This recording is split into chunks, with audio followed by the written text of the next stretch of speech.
Assalamualaikum warahmatullahi wabarakatuh. Alhamdulillah nahmadullah, syahadu an la ilaha illallah wahdahu la syarika wa la niddalah, syahadu anna Muhammadan abduhu wa rasuluh.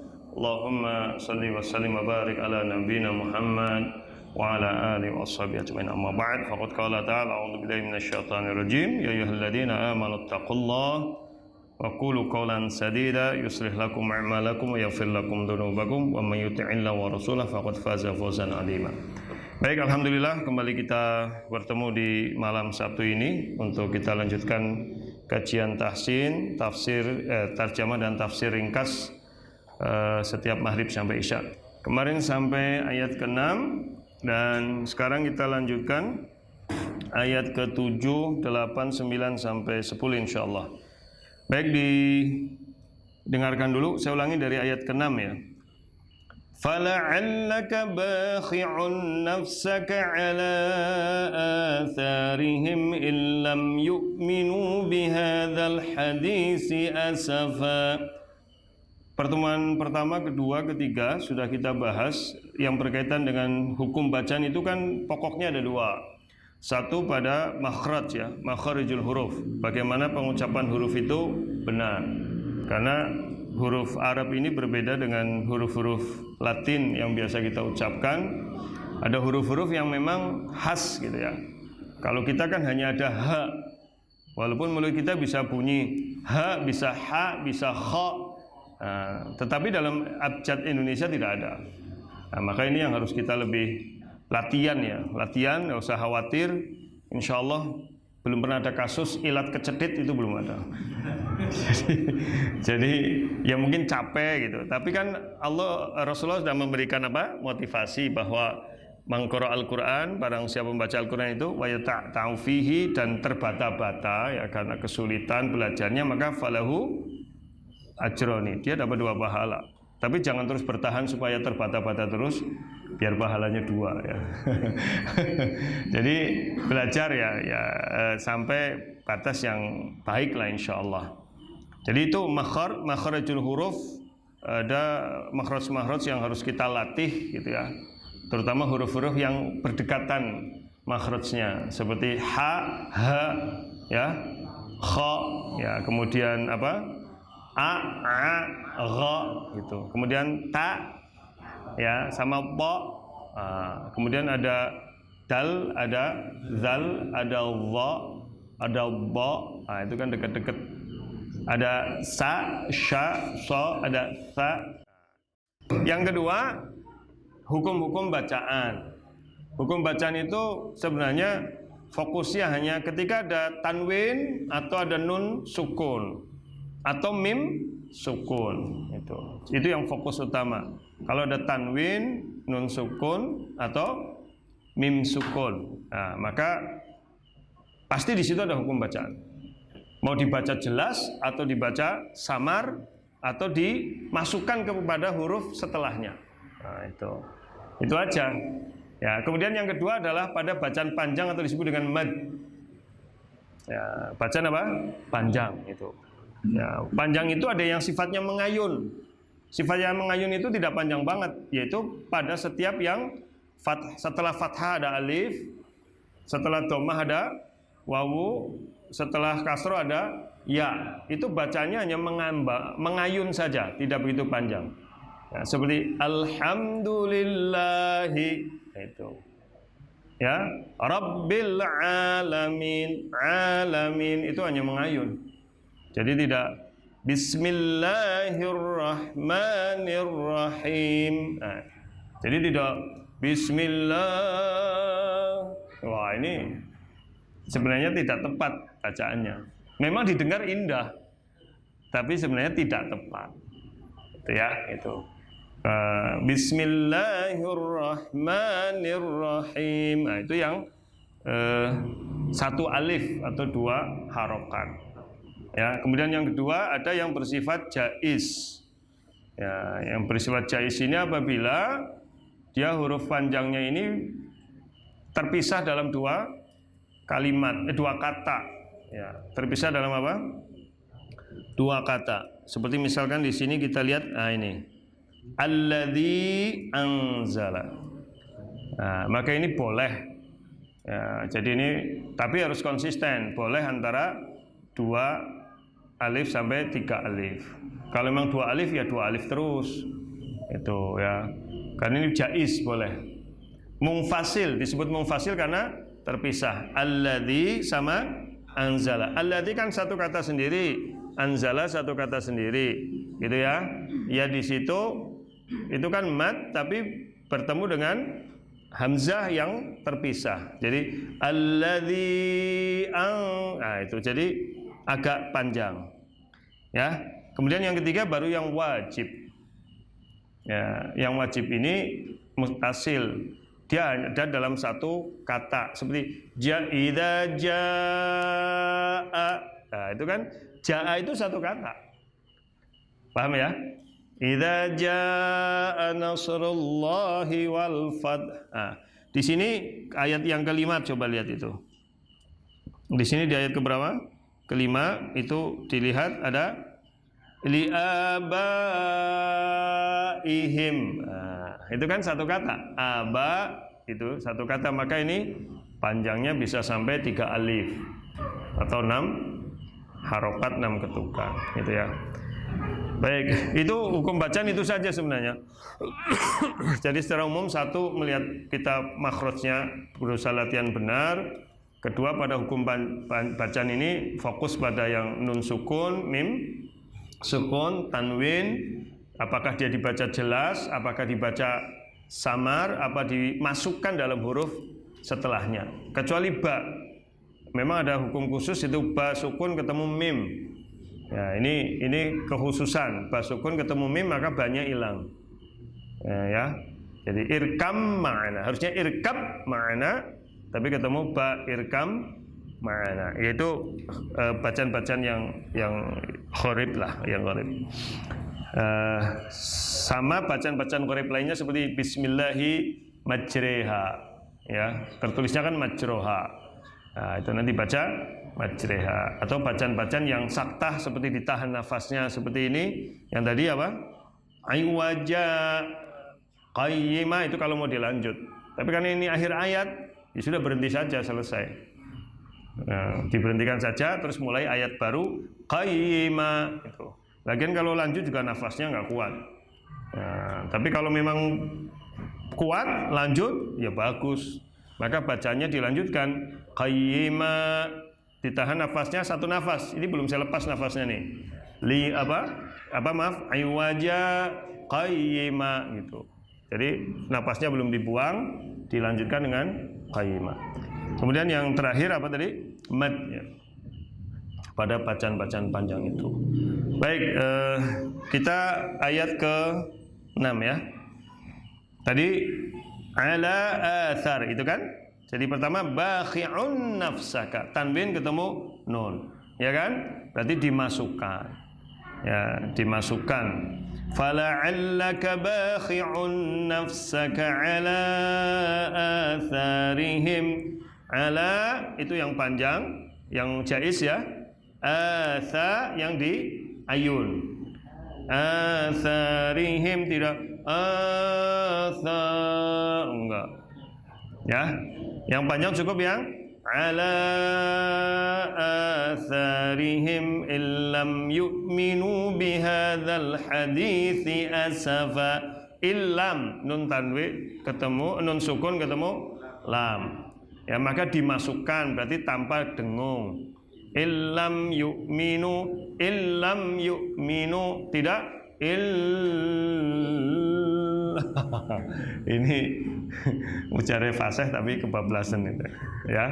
Illam yu'minu biha, ini di ayun ya. Ya, bihadzal hadithi asafa, hadithi sa asafa sin. Nah, hadithi asafa ya harus dilatih begitu. Hadithi asafa, sa sama sa. Ya.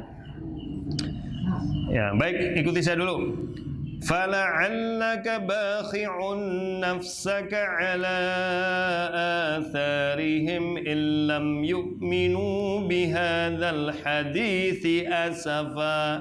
Inna ja'alna ma 'alal ardi zinatan laha linabluwahum ayyuhum ahsanu amala. Baik, jangan lupa yang di ayun. Inna di ayun ya. Ja'alna ya. Ma 'alal ardi ardi dot. 'Alal ardi bukan ardi. 'Alal ardi ya. Terus zinatal di ayun juga satu sih zinatal laha tanwin ketemu lam ya zinatal laha linab ini qalqalah sughra pantulannya ringan linabluwahum mim sukun ketemu hamzah dibaca jelas linabluwahum ayyuhum ahsanu amala ya linabluwahum ayyuhum hamzah apa dengan ha hamzah dengan ha kan makhrajnya berdekatan tuh ya hamzah yang di bawah ha yang di tengah ya jadi linabluwahum ayyuhum ahsanu amala ahsan bukan tapi ahsanu amala wa inna laja'iluna ma 'alaiha sa'idan juruza wa in ya ini nun di tasydid berarti dua harokat satu alif wa inna jadi sabar jangan buru-buru ya ini yang apa? Manna tahan. Manna tahan itu apa? Mim sama nun yang ditasdid ditahan. Gitu. Jangan inna. Wah, ini kesusu berarti. Orang tahanan. Jadi inna thumma itu. Maka disebut manna tahan. Mim ma sama nun yang ditasdid ditahan. Ya, rumusnya kan begitu kemarin. Ayun manna tahan. Ya, masih ingat ya. Ayu itu maksudnya yang ada alif ya ayu ya wawu ayun di ayun.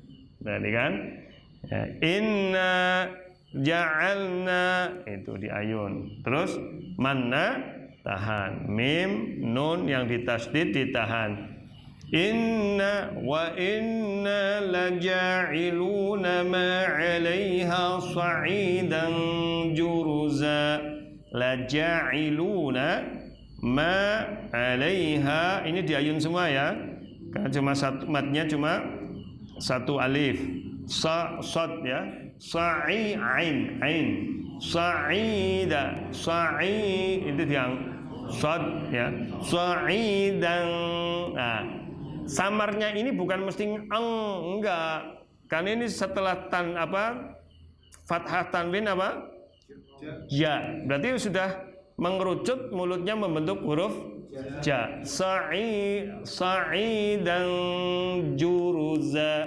dan itu sa'idan ini sudah membentuk jim. Jadi yang namanya ikhfa itu tergantung samarnya itu bunyinya tergantung huruf yang setelahnya. Kalau setelahnya jim ya sa'idan juruza dan udah membentuk jim. Am hasibta anna ashabal kahfi ya am hasibta anna ashabal kahfi warraqim kanu min ayatina ajaba am hasibta anna anda ini enggak panjang nanya anna ashab kadang-kadang kan ada yang anna enggak kalau yang panjang yang tadi inna ya ini pendek maksudnya nunnya yang pendek am hasibta anna Jangan itu udah panjang.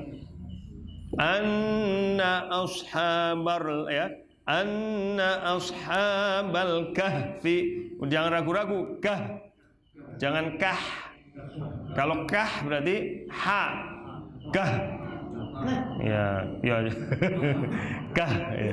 Jadi dari dasar ini, tenggorokan bagian apa? Dasar. Ya. Anna ashabal kahfi warraqim. Jangan ragu-ragu nunnya. Warraqim kanu min ayatina. Ini diayun semua karena satu-satu semua. Ayatina ya. Ajaba. إذ أول فتية إلى الكهف فقالوا ربنا آتنا من لدنك رحمة ربنا آتنا من لدنك رحمة وهيئ لنا من أمرنا رشدا إذ ya dal ya adzal ya إذ أول fit ta ya ta bukan ta fit إذ أول فتية إلى الكهف فقالوا ربنا. Nah, ini kan, ini jaiz ya. Rabbana terpisah dengan hamzah. Jadi antara dua, boleh tiga alif ya.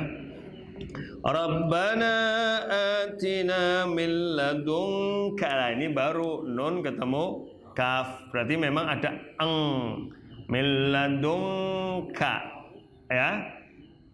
Ya, min ladunka rahmatau. Ya, tanwin ketemu waw. Rahmatau wa hayyi lana, wa hayyi hamzah bukan ain. Wa hayyi lana min jelas ya. Min amrina rasyada ya. Sekarang kita lihat terjemahnya dulu. Saya ulangi ya dari yang ke-6.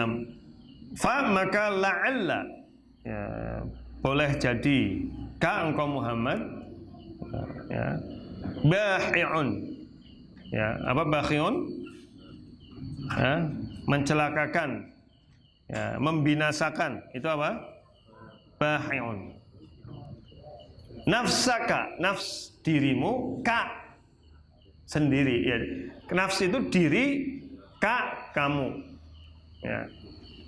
Ala atas athari. Apa kemarin pembahasan athari? Athar itu arti dasarnya apa? Jejak, bekas, peninggalan. Itu namanya athar. Makanya disebut athar sahabat, jejak peninggalan para sahabat. Tapi maksudnya apa? Bekas-bekas yang ditimbulkan akibat apa? Akibat perlawanan dari pembesar-pembesar Quraisy. Nah, nanti kan kemarin sudah kita bahas, nanti saya ingatkan lagi ya. Kemudian him mereka,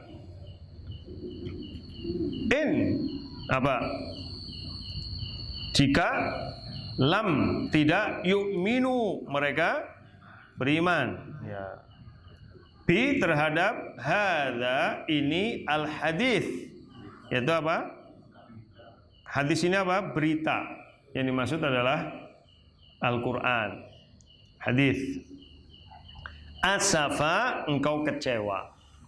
Asafa itu kecewa atau marah dan sedih ya, karena kecewa, itu namanya asafa.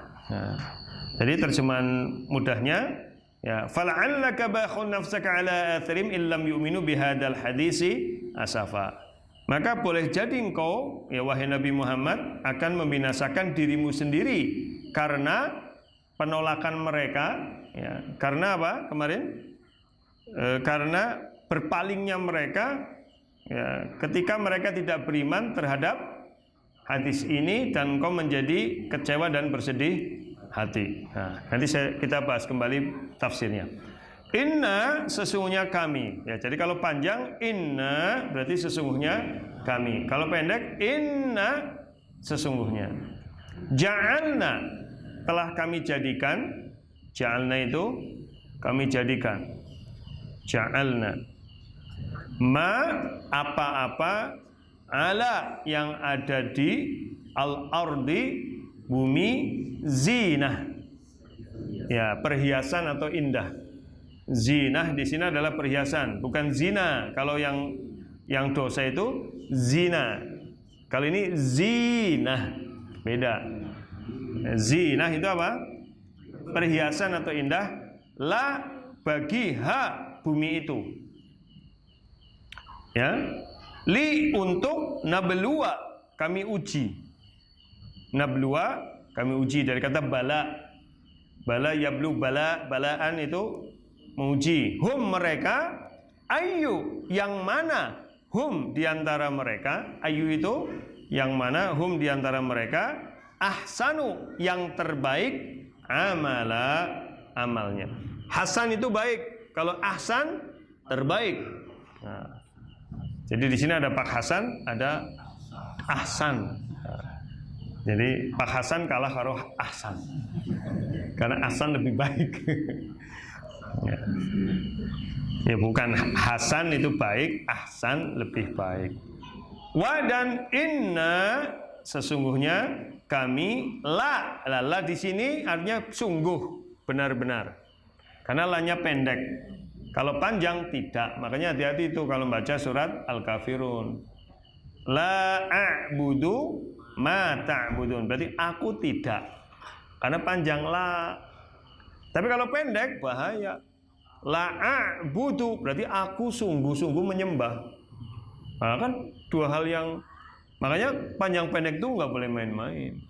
Karena maknanya bisa sama sekali berbeda. La a'budu, aku tidak menyembah. La a'budu, aku benar-benar nyembah. Bahkan beda. Nah, kalau sampai begini udah merubah makna, bahaya. Yang ditolerir dalam bacaan itu kesalahan yang tidak merubah makna. Tapi kalau sampai kesalahan merubah makna nggak bisa ditolerir, bahaya. Paham ya? Gitu. Jadi contoh kesalahan yang tidak merubah makna seperti, ya kalau orang Jawa Timur tuh ngomong ha kan susah. Orang Jawa Timur tuh ngomong ha kayak ka. Bismillahirrahmanirrahim kayak gitu. Kayak orang Jawa Timur ngomong Allah gitu ya. Ya itu karena dia tidak bermaksud merubah makna, tapi memang lidahnya kan susah itu. Tapi harus tetap belajar gitu. Tapi ya itu masih bisa ditolerir karena itu masalah lidah, itu bukan kesalahan yang lahan yang merubah makna. Ya, gitu ya. Jadi la sungguh apa? Tadi mana? Mana sih? Oh ya, ja'iluna. Ya. Ya, ja'iluna ya, menjadikan, ja'iluna apa? Menjadikan ma apa-apa alaiha yang ada di atas bumi itu ya, apa? Sa'idan, menjadi tanah tandus. Sa'id itu kan debu kering yang buat tayamum. Sa'idan ya kan? Thayyiba. Jadi debu yang kering yang satu sama lain tidak saling menempel.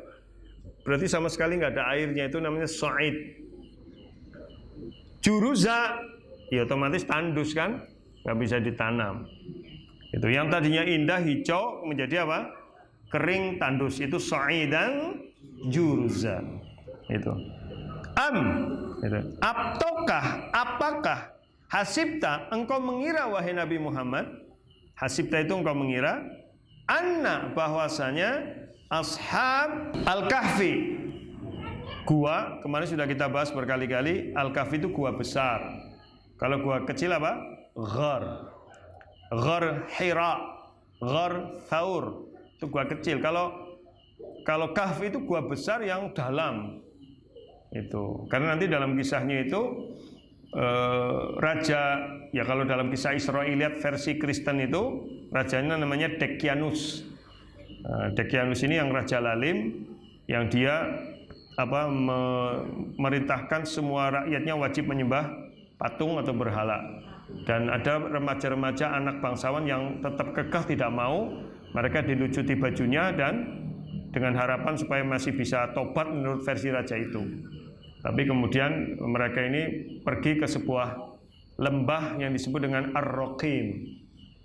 Jadi nanti tafsiran Ar-Rokim ada 3, nanti kita bahas. Di antaranya adalah Ar-Rokim adalah lembah di bawah bukit yang ada gua besar itu. Alhamdulillah saya diberi kesempatan ke sana. Ya sekarang sudah berubah gitu. Sudah ada masjidnya di atasnya itu. Di mana? Di Jordan. Di Jordania, maksudnya di Jordania. Ya. Nah, jadi kemudian di situ rajanya masuk karena ada yang mengkhianati, masuk tapi ditutup penglihatan rajanya itu sehingga tidak bisa melihat Ashabul Kahfi yang ada di dalamnya. Maka raja ini kemudian memerintahkan gua itu ditutup, dibangun, dirapetin supaya seandainya mereka masih ada di dalam mati kelaparan dan kehausan. Itu versi Israiliyatnya begitu. Nanti kita bahas. Kemudian War-Rokim, nah, Rokim dan apa? Ar-Rokim. Nah, jadi Ar-Rokim itu sebenarnya ada 3 versi. Ya, pertama tadi tafsir Ar-Rokim adalah sebuah lembah yang di bawah bukit yang ada guanya. Itu menurut Al-Aufi, dikutip juga oleh Ibnu Abbas. Semuanya ada di tafsir Ibnu Katsir. Yang kedua, Imam Mujahid mengatakan Ar-Rokim itu nama kitab. Nama kitab yang diletakkan di depan bangunan gua itu. Ya, yang kitab itu isinya menceritakan kisah Ashabul Kahfi. Ya, karena kan kisah itu sebenarnya sudah lama, sudah ketutup dalam sejarah peradaban manusia gitu. Tapi kemudian orang jadi tahu ketika di bangunan itu ada kitab itu dan dibaca.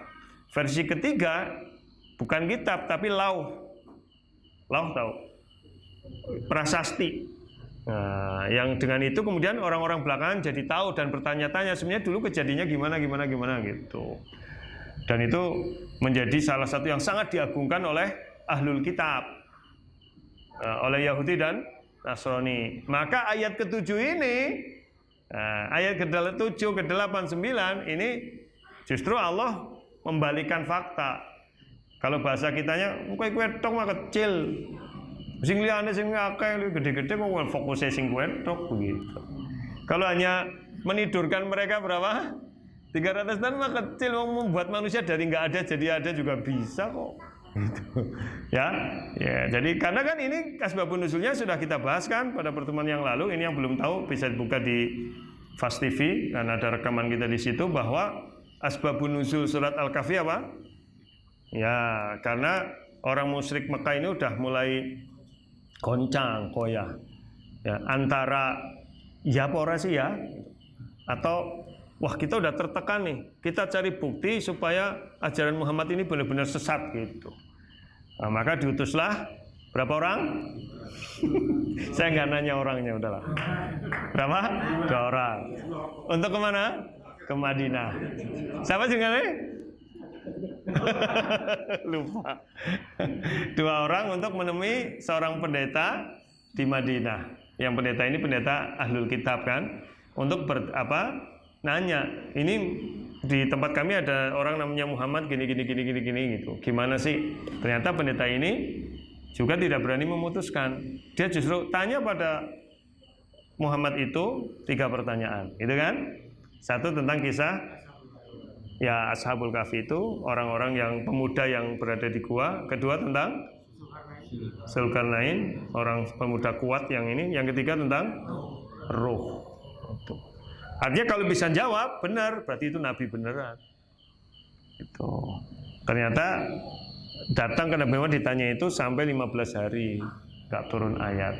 Kemudian turunlah surat ini sebagai jawaban gitu ya. Berarti kan memang cerita tentang Ashabul Kahfi ini di kalangan Ahlul Kitab itu memang sangat fenomenal, sangat besar. Nah nanti di surat Kahfi ini justru dibuka wawasan orang. Itu mah hanya sebagian kecil dari kekuasaan Allah gitu.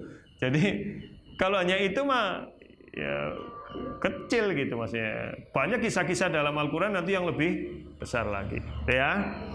Baik, lanjutannya. Kanu, ya, mereka adalah min, sebagian dari. Min itu artinya litab'id, menunjukkan sebagian. dari ayatina, tanda-tanda kami, kekuasaan kami, ajaba yang memang menakjubkan. Ya, apa kisah umumnya? Ittakala, awa berlindung. Awa itu apa? Berlindung. Al-fityatu, para pemuda. Fityatu itu jamak dari fata. Fata itu pemuda, fatayat pemudi. Makanya fatayat NU itu pemudi. Ya, kalau di Muhammadiyah apa? Nasyiah itu, generasi itu ya. Kalau di Al-Irsyad pemuda Al-Irsyad. Ya, macam-macam lah itu namanya. Kemudian ila ke Al-Kahfi, gua.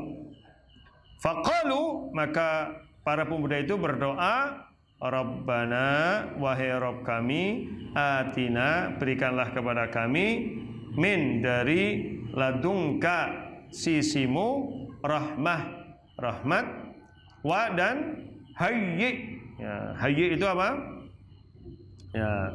Ya hayyi itu ya berikan juga. Ya, hayyi itu berikan juga, lana, untuk kami, min, dari amrina, perkara kami, rosyada. Rosyada apa? Bimbingan, petunjuk. Rosyada itu dari kata rosyada yarsyudu, apa? Bimbingan atau petunjuk. Itu petunjuk teknis itu rosyada. Ya, hayyi itu ya sebenarnya mananya sama lah. Hayyi itu persiapkan, ya, berikan. Ya, jadi kalau tadi hablana, hab itu yang memberikan sama. Kemudian kalau hayyi itu sebelum diberikan sudah dipersiapkan gitu.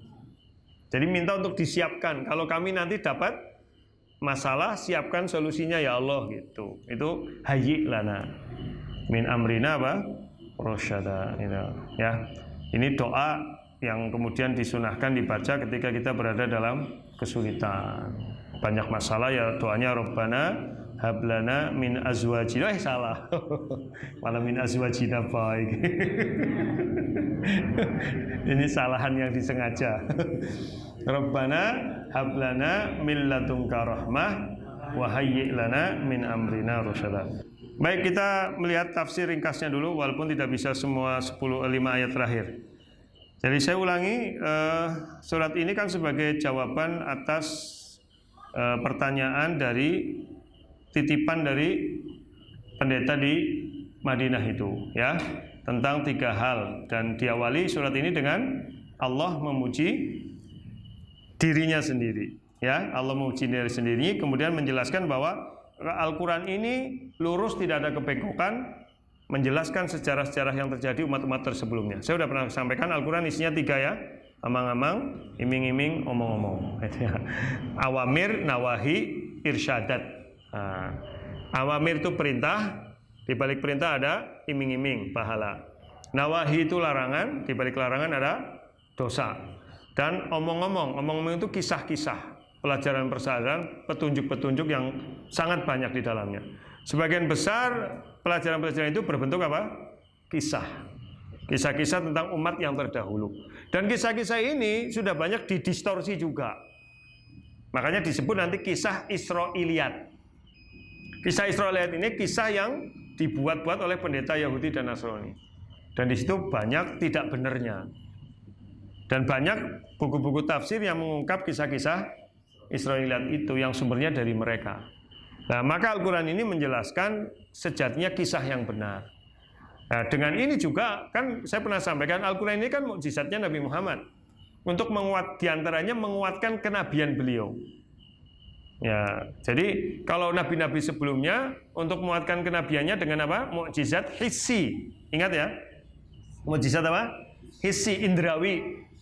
Ya, sesuatu yang luar biasa yang dilihat dengan mata, dilihat dengan telinga, didengar dengan telinga, dirasakan langsung, itu mukjizat hissi. Tapi Nabi Muhammad separuh dakwah awal itu masih mukjizat hissi, berikutnya adalah mukjizat akli, yaitu Al-Quran. Karena Al-Quran itu kemujizatannya baru diketahui setelah orang menggunakan ulul albabnya, nalar sehatnya. Nah, maka ketika orang memahami ini, baru dia menyadari ternyata Al-Quran ini luar biasa dan ini menjadi mukjizat kenabian Muhammad sallallahu alaihi wasallam. Termasuk kisah-kisah yang banyak diungkap di Al-Quran.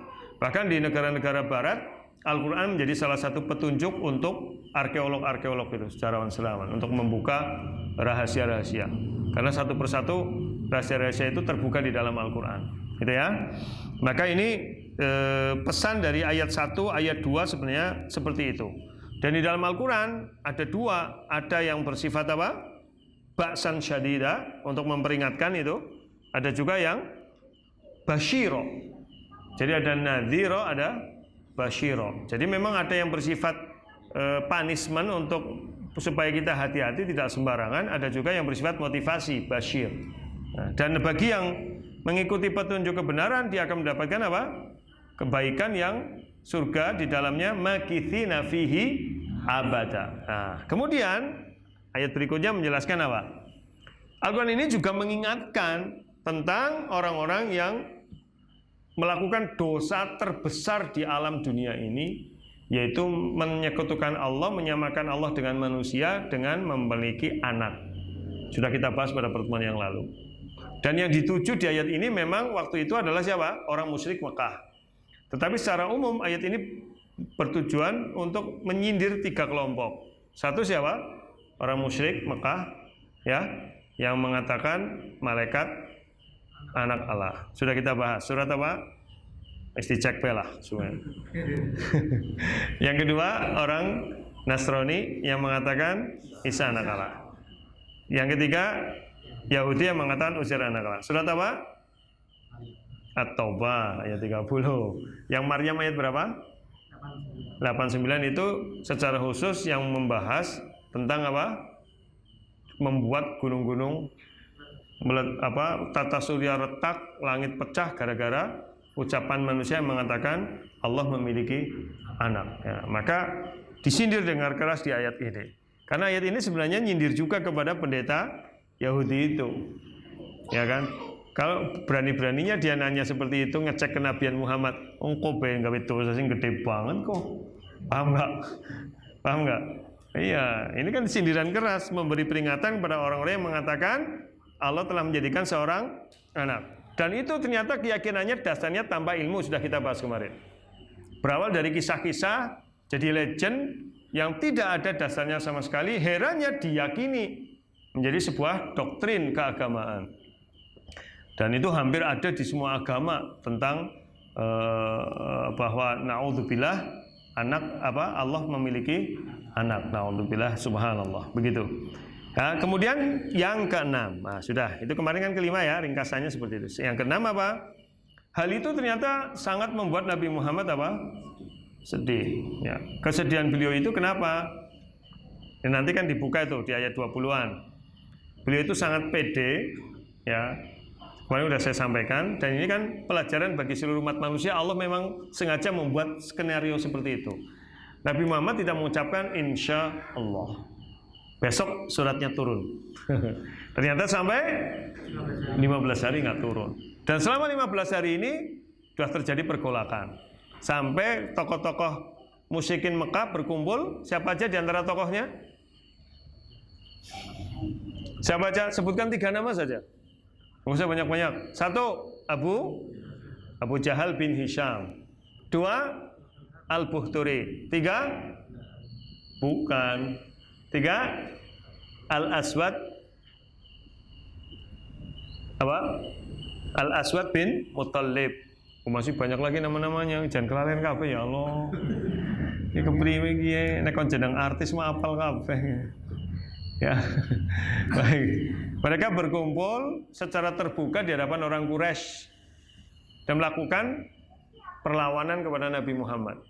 Dan disitulah membuat Nabi Muhammad sangat sedih, marah, kecewa, sedih. Kok pada orang ngandel sih gitu bahasa kita. Maka ayat ini turun. Fala'allaka bakhi'un nafsaka. Kesedihanmu Muhammad, kekecewaan Muhammad jangan sampai membinasakan dirimu. Dan kemarin sudah saya sampaikan, Nabi ini prototip Nabi yang paling sempurna di antara Nabi-Nabi yang lain. Karena Nabi yang lain itu hanya punya satu sisi. Kalau nggak sisi keras, sisi halus. Nabi yang punya sisi sangat halus siapa? Nabi Isa. Kalau kau dipukul pipi kirimu, berikan pipi kananmu. Itu halus banget beliau. Ya, itu doa beliau juga begitu ketika umatnya nyeleweng apa? Ya, apa doanya? Falamma tawaffaitani kunta antar raqiba alaihim.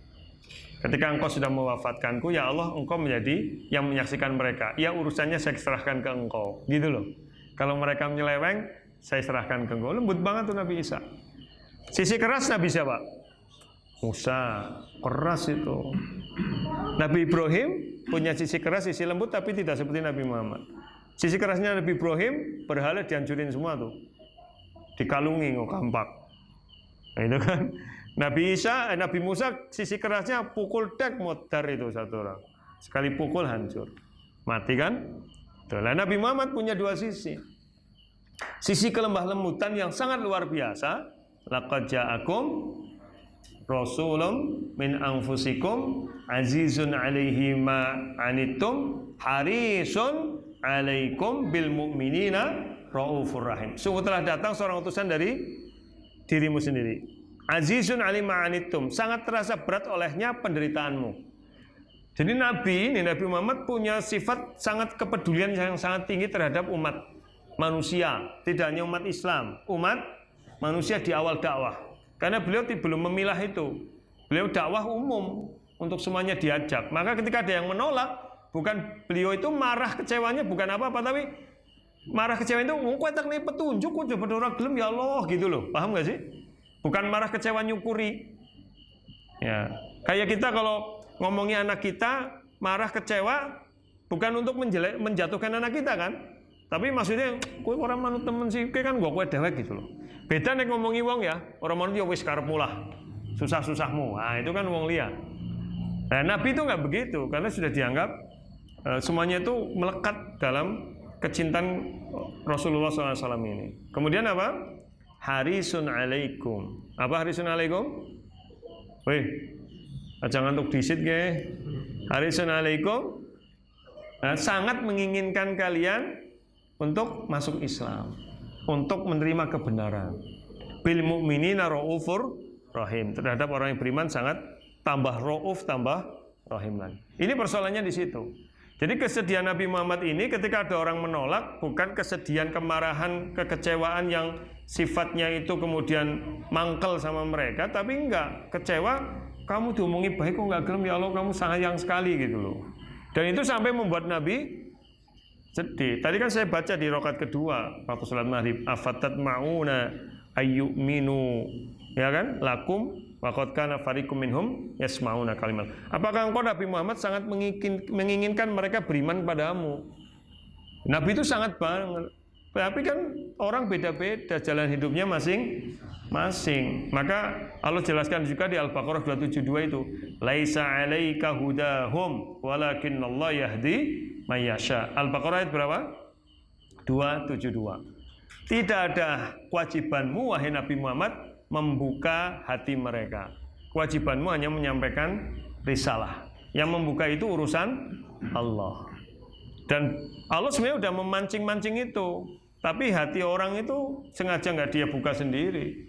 Sudah dipancing-pancing, sudah dipercikin api, dipatini. Maka hati-hati, kalau kita udah dapat kebenaran, mungkin suatu saat kita kewelek. Tahu kewelek nggak? Tahu kewelek nggak? Kita tahu itu jelek, tapi kita langgar. Akhirnya kita terima akibat jeleknya. Itu sebenarnya kan kita lagi di kewelek ya. Tapi lagi diberi petunjuk sama Allah loh. Itu harusnya kita terima. Oh, ini berarti saya lagi diingatkan sama Allah. Tapi kadang-kadang malah kita nggak peduli. Berarti sudah dipercikin cahaya, kita matikan. Percikin cahaya kita matikan. Dan hati-hati. Hati itu kalau sudah setiap kita berbuat dosa kan satu titik hitam. Sampai nanti titik hitam itu menjadi mayoritas, maka titik putih jadi ketutup. Maka orang kalau sudah terbiasa buruk, kebaikan jadi nggak terlihat. Nah, kalau udah begitu mengerikan. Itu mengerikan. Nanti sudah dia berbuat dosa tidak merasa dosa. Berbohong tidak merasa berbohong. Bermaksiat tidak merasa, wah ini siksa yang mengerikan. Banyak. Itu. Sekarang itu udah banyak orang kejadian nyata kok. Wong sing nabrak kok malah kayak sing bagak. Belum kita lagi Perempatan dia yang nabrak kok dia yang marah-marah. Kudune kan dewek sing kesu. Kenapa dia marah-marah? Main orang ganteni. Marah-marah karo melayu gitu. Ya, halo? Jangan-jangan pelakunya anak ini. Itu kan trik-trik orang sekarang itu. Supaya nggak dituntut mahal dia ikut bakal. Lu sing nabrak kowe kok kowe sing kan sekarang begitu. Kowe sing utang ditagih kok malah sing ngomeh. Siki kan sing ditagih utang lebih galak karo sing utang. Karo sing utangi. Paham nggak maksudnya? Berarti dia nggak merasa itu. Nanti sing memberi utang malah bingung dewek. Aduh. Malah orang kepenak. Itu udah terbukti. Paham nggak? Betul. Jadi harusnya kalau ada orang utang diingatkan itu malah matur nuwun ya, jangan sudah mengingatkan dan saya lupa. Ya, tapi seandainya saya nggak lupa juga saya belum punya duit sih. Bukan malah, iya loh, wis ngerti harusnya dia murna. Loh, malah kan terima kasih gitu. Karena hutang itu Rasulullah aja nggak mentolerir. Kan pernah saya sampaikan, ya kan? Seorang sahabat aja yang meninggal, salah zaman Nabi itu ada orang yang meninggal, Rasulullah tanya punya hutang nggak? Sebelum disolati jenazah loh. Ketika dikatakan sudah, Rasulullah nggak mau nyolati, karena Rasulullah sedang menguji wala di antara para sahabat. Al-wala itu apa? Loyalitas, jiwa korsanya. Kemudian salah satu sahabat saya yang menanggung, baru Rasulullah mau nyolati. Di samping yang kedua, Rasulullah hendak memberi pelajaran hutang itu bukan persoalan sepele, karena jiwa seorang bisa tergantung, tertahan karena hutangnya. Itu ya. Baik, itu ya kemarin sudah kita bahas sebegitunya, penjelasannya maksudnya singkat, maksud saya tidak begitu panjang. Kemudian ayat ke-7 ini, habis ini kita sholat. Inna ja'alna ma'alal ardi zina. Ini hubungannya apa kan sekarang? Kami jadikan apa yang ada di bumi apa? Perhiasan untuk mengizinmu siapa di antaramu yang terbaik amalnya, dan kami akan jadikan apa yang ada di dalamnya itu berubah menjadi kering. Ini sebenarnya sedang menghibur Nabi. Hiburan tingkat tinggi itu begini. Ya, anggar utek orang nyandak ya berat ya. Paham nggak? Mau senang sekarang itu, ya orang hiburan itu berlevel-level. Stand up comedy itu yang tingkat tinggi itu kalimatnya sudah tidak langsung. Jadi orang tertawa setelah dia, oh jebule lebih guyu. Sing orang guyu berarti uteknya orang nyambung. Itu tingkat tinggi begitu. Ini hiburan Allah pada Rasulullah bentuknya kayak gini. Jadi Imam Qurtubi, Imam Ibnu Katsir dan banyak penafsir-penafsir itu mengkaitkan ayat 6, 7, 8 dalam satu tafsir. Karena 6, 7, 8 itu berkaitan. Karena ayat 7, 8 itu hiburan atas yang ke-6. Halo? Ya tidak bisa itu. Bahwa ketika Nabi sangat sedih, kok pada nggak mau nurut gitu ya? Maka Allah jelaskan nih ayat ke berapa? 7. Memang semuanya ujian. Allah jadikan bumi itu indah luar biasa itu sebagai ujian. Itu. Dan banyak orang dengan itu justru menjadi lalai. Sesuatu yang harusnya orang dengan itu jadi sadar malah jadi lalai. Betul nggak? Betul dan banyak. Saya udah pernah sampaikan berkali-kali. Logikanya orang naik sehat, banyak rezeki, banyak teman, kan emut harus nggak berimbok, kudune, tapi kan malah kelalen, privasi itu, tapi nyatanya malah kelalen. Jadi itu justru melelak, dan kelalaian mereka ini nanti bisa semakin luar biasa. Pendeta Yahudi Nasrani itu semakin larut dalam kegilaannya dengan memalsu-malsukan ayat, menyeleweng-nyelewengkan ayat, karena mereka semakin terpandang. Ustadz bisa. Ustadz tuh godaannya kalau semakin terkenal, semakin kadang-kadang mandan ngawur-ngawur. Karena merasa wis superior, yang ngomong apa be manut mas ora. Ya, tapi ya Ustadz sing ora bener sing gue sih. Ya kan harusnya semakin hati-hati, karena dia sadar setiap omongannya didengar orang. Paham nggak? Dan bisa diikuti orang lain. Ya, orang yang sudah dipandang itu bisa menggerakkan orang. Nek omongannya blakedir sama sing gugu. Makanya kalau orang sudah ditokohkan, hati-hati dalam memberikan statement gitu. Kalau enggak ya ngeri. Ini kan negara kita carut marut diantaranya statement-statement tokoh-tokoh. Sudah disindir kan? Ketika Allah hendak menghancurkan suatu bangsa, umat, dijadikan apa? Pembesar-pembesarnya, orang-orang yang kayanya, penguasa-penguasanya, mereka jadi melampaui batas. Udah hancur. Itu ya. Baik. Nah, jadi kemudian ayat yang berikutnya, itu semuanya sangat mudah bagi Allah yang tadinya indah dirubah menjadi apa? Halus. Itu. Dan ini Rasulullah langsung nyambung, ini hiburan bahwa kembali ya manusia itu jalan hidupnya masing-masing. Kewajiban Nabi hanya memberikan apa? Risalah kenabian, mengingatkan, tapi orang teruji dengan itu, dengan dunia dan sebagainya, dia lebih milih mana?